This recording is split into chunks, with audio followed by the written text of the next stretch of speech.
Bonjour à tous, ici Piero San Giorgio. Je viens de l'apprendre avec 2 jours de retard. Il y a eu un tremblement de terre dans la région Marrakech-Agadir. Fort heureusement, pas gigantesque, mais tout de même 5,8 sur l'échelle de Richter. Alors, je suis toujours en retard sur les nouvelles parce que c'est encore l'été, je suis dans les champs, je travaille pour récolter les fruits de mon potager. Et il y a beaucoup à faire en ce moment. Néanmoins, je viens de l'apprendre et donc ma première réaction, c'est de vouloir souhaiter à mes amis marocains qui habitent au Maroc, eh bien, tout d'abord, qu'ils ne soient pas, je souhaite qu'ils ne soient pas parmi les victimes. Je crois que j'ai entendu 2000, 3000 victimes. Et j'espère aussi que leurs familles vont pouvoir prendre soin d'eux.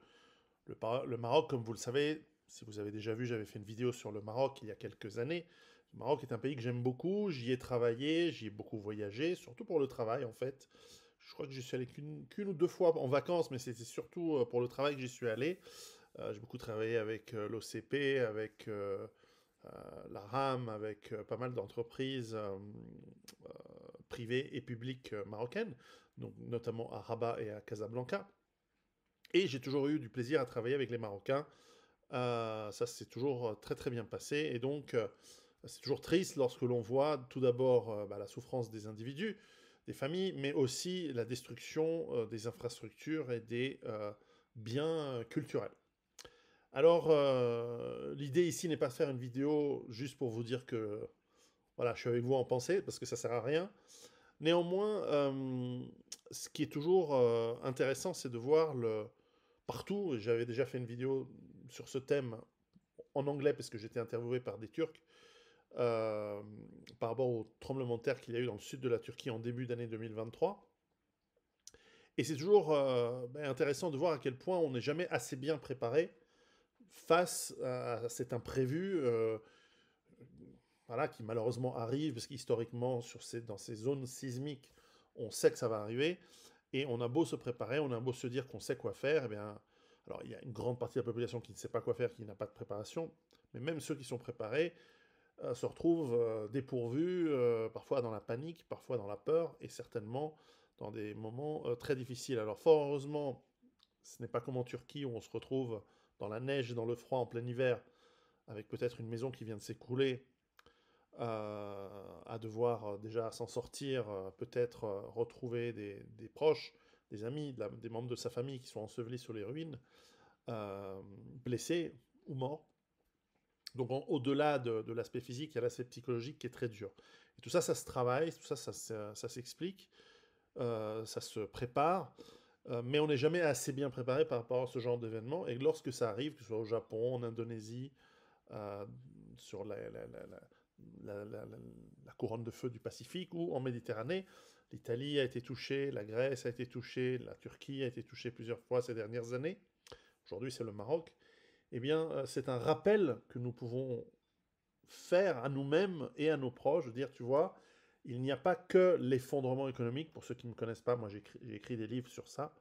Euh, il n'y a pas que la guerre civile, il n'y a pas que la guerre ethnique, il n'y a pas que la guerre tout court. Il y a aussi les catastrophes naturelles, ouragans, euh, tremblements de terre, ou même simplement l'incendie de votre maison, qui fait que vous vous trouvez momentanément dépourvu. Alors malheureusement, souvent en ce qui concerne les tremblements de terre, il y a deux phases. Il y a la phase urgentissime, c'est-à-dire pendant le tremblement de terre lui-même, se mettre à l'abri, se sortir de l'endroit où on est au maximum de danger. C'est très difficile à faire parce qu'on est souvent surpris. Personne ne s'attend à l'Inquisition et encore moins au tremblement de terre. Et la deuxième phase, c'est la phase où on doit essayer de récupérer nos proches, voilà, ceux qui seraient peut-être ensevelis, essayer de sauver ce qui peut l'être. Et puis la troisième phase, c'est où est-ce qu'on va habiter si notre maison est détruite. Et l'expérience montre, malheureusement, en Italie, en Grèce, en Turquie, je l'ai mentionné, qu'on va rester parfois des années dans des tentes, dans des abris d'urgence, de pouvoir être relogé, avant de pouvoir reconstruire sa maison. Et pas seulement pour l'incompétence du gouvernement, même en Italie. Simplement, c'est parce que vous imaginez bien qu'il n'y a pas suffisamment d'entreprises de construction et de gens pour reconstruire un très grand nombre de maisons qui sont détruites ou endommagées à un moment donné. Donc, dans le meilleur des cas, ça va prendre très longtemps si votre maison n'est plus habitable. Alors, évidemment, si votre maison est habitable, tant mieux, mais faites quand même très attention. Une maison endommagée devient à risque, même après le tremblement de terre, et même après les secousses qui viennent après. Comment je sais tout ça? C'est que j'ai habité à San Francisco. Alors heureusement, pendant que j'y étais, il n'y a pas eu de secousses très graves. Il y en a eu quelques-unes petites, donc on les a ressenties, mais on n'a pas eu de dommages. Mais lorsque ça arrive, et quelques années avant, il y a eu ce grand tremblement de terre à Los Angeles, euh, et on voit les dégâts sont impressionnants. Fort heureusement, il y a eu très peu de morts à cette époque, mais les dégâts sur les infrastructures, sur les maisons, surtout, on voit même les voitures qui se sont déplacées, c'est incroyable. Et donc, courage à tous ceux qui sont les victimes aujourd'hui, courage si vous avez de la famille au Maroc qui est parmi les victimes. Alors, évidemment, l'aide est toujours bienvenue dans ces situations d'urgence. Le plus important, c'est souvent l'eau potable, les chiens capables de récupérer de renifler, de savoir où sont les gens blessés, parce qu'ils entendent, ils ont une bonne ouïe et un bon odorat, les chiens évidemment. Ensuite, il y a aussi alors évidemment, c'est trop tard pour aujourd'hui, mais pour les suivants, parce que malheureusement, il y en a toujours, il y a l'apprentissage des gestes qui sauvent, de peut-être de quoi avoir chez soi, à portée de main, près de son lit, si on dort, là où on travaille, etc., si ça devait arriver, au cas où on se retrouve coincé dans un éboulement, sous une poutre, sous un toit qui s'effondre, et qu'on n'est pas trop coincé, qu'on arrive encore à avoir accès à justement ce petit matériel qui peut inclure votre téléphone, une bouteille d'eau, un sifflet. Et puis il y a la règle toute bête qu'on apprend tous ici dans les montagnes suisses. En cas d'avalanche, si on est enseveli dans une avalanche, on doit faire pipi sur nous. Les chiens de secours renifleront d'autant mieux nos odeurs et peuvent nous permettre de nous retrouver. Et donc, il y a beaucoup de choses à apprendre. Alors, je ne suis pas un expert là-dedans.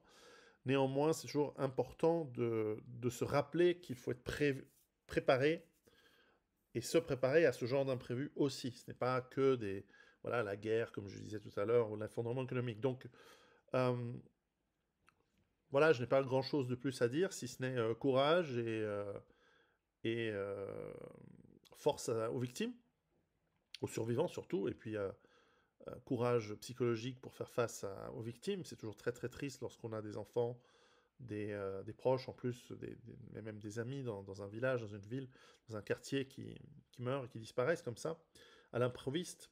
Mais c'est aussi le rappel que nous devons apprendre à vivre et à savourer les moments de vie que nous avons, tout en nous préparant au pire qui peut arriver, en espérant qu'il n'arrive pas, bien entendu, et donc avoir un état d'esprit qui fait cela. Si vous voulez en savoir plus, vous savez où me trouver. Je suis sur mon site web et sur mon Patreon. Et dans mes livres, il y a pas mal de choses. Mais enfin, c'est pas le but. Aujourd'hui, je voulais vraiment, euh, comme je le fais souvent lorsqu'il y a ce genre de catastrophe, mais je sais que vous êtes quelques-uns quand même du Maroc à me suivre. Donc, courage. Et pour la prochaine fois, préparez-vous. À bientôt. Ciao.